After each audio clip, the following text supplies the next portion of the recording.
Looking at a mild night and a mild start to the day on Friday, temperatures for most between 7 and 10 degrees Celsius. Friday, well, there may well be some fairly persistent rain affecting eastern areas of England, so quite a cloudy and wet day here. Further west, the showers will be pretty heavy, merging together to give some longer spells of rain, but the showers and longer spells of rain look set to be quite heavy at times, perhaps with some thunder around as well. Temperatures still very mild, 16 degrees possible there in Newcastle as we end the working week.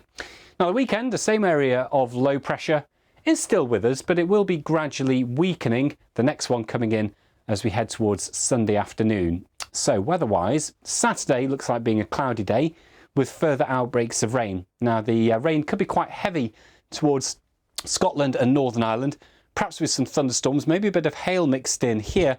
Further southwards, we've got the rain at times, perhaps something a bit brighter just for a moment or two for East Anglia and South East England. Temperatures around 10 to 14 degrees, so it's still mild for the time of year.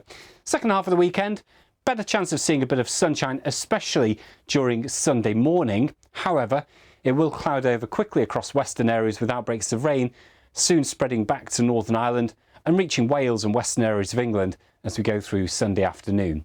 So the weather turning wetter, will be a bit cooler, temperatures around 10 to 13 degrees Celsius.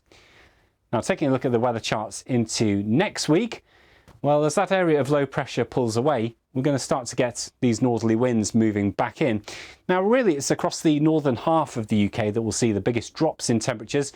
It stays quite cool, for example, in Lerwick, and it's probably going to be cold enough for some snow to return to some of the high ground in northern Scotland. But the further south you come, well, the more likely you are to keep temperatures into double figures, although you'll notice things getting a little bit cooler towards the middle part of the week for a time. It does look like it's going to be pretty wet, and there are some parts of the UK that have already seen over a month's worth of rain, so it looks like this month is going to be quite a wet month for most of us, probably wetter than average. Bye for now.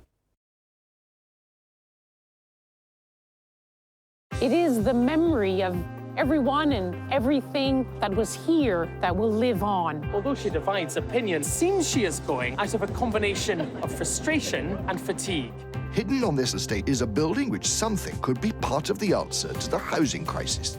While Eurovision is being held in the UK, it's being held for Yeah, we'll be out, giving it loads. The Eurovision. The BBC News Channel, more than just the headlines. It was the war that was never going to happen.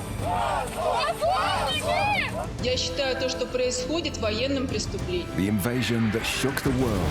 I just can't imagine living in the world without Ukraine. I can't imagine that. And the fight back that took everyone by surprise. The big question now, how much longer will the West continue to support Ukraine's defence? The war in Ukraine 1 year on. For the stories and analysis, watch on BBC iPlayer. Got a story to tell? What I'm going to try and do is go to schools and educate a lot of people about it. Just because somebody's disabled doesn't mean they can't achieve something. If you're aged 11 to 18, the BBC can help you tell your story. This is the world we're being left, a world made of concrete. Tell us your story idea. Enter now at bbc.co.uk/young reporter competition. Consider us your official backstage pass to Eurovision 2023. You never know what's going to happen. That is addictive.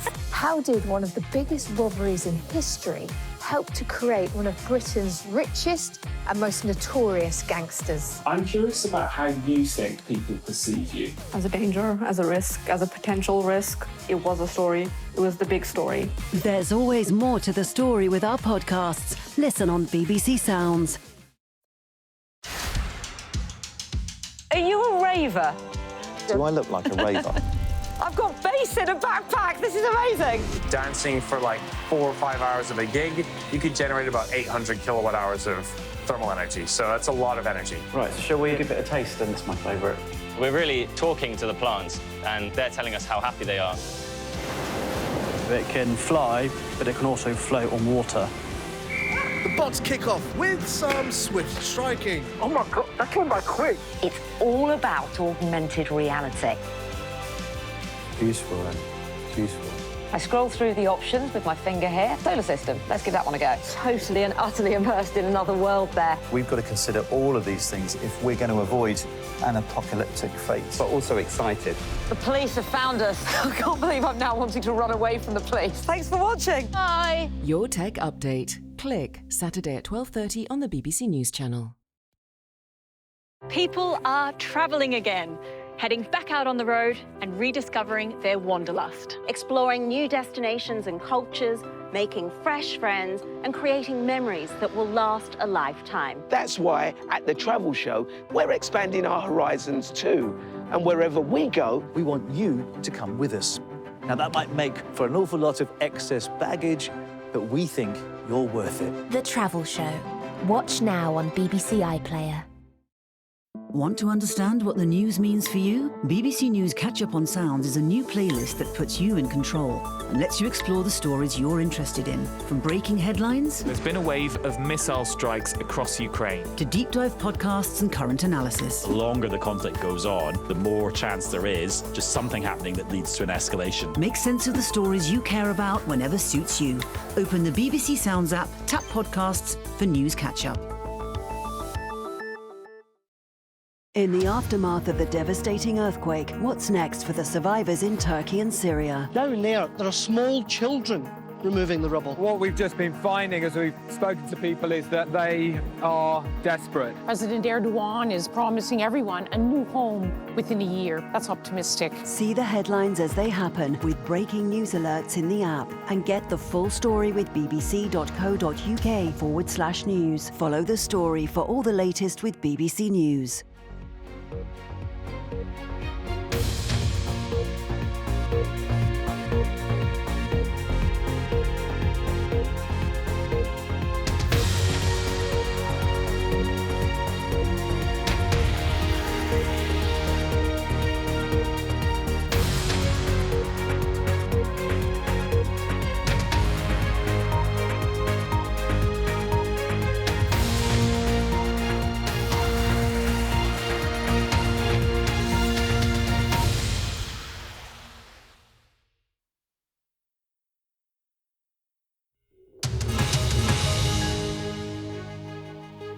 Welcome to Newsday. Reporting live from Singapore, I'm Karishma Vaswani.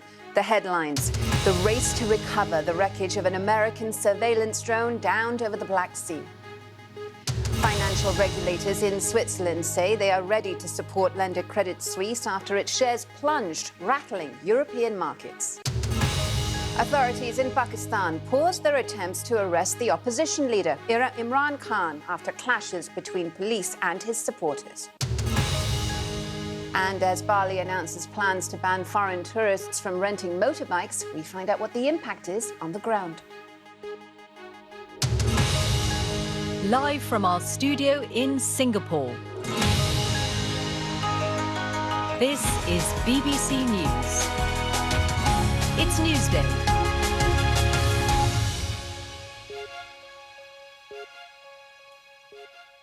Welcome to BBC News. Our top story for you today. The US Defense Secretary says he had a rare phone call with his Russian counterpart in the aftermath of a collision between a Russian fighter jet and a US drone. Now the race is on to recover the wreckage of the drone, which is thought to be 1,200 meters deep in the Black Sea.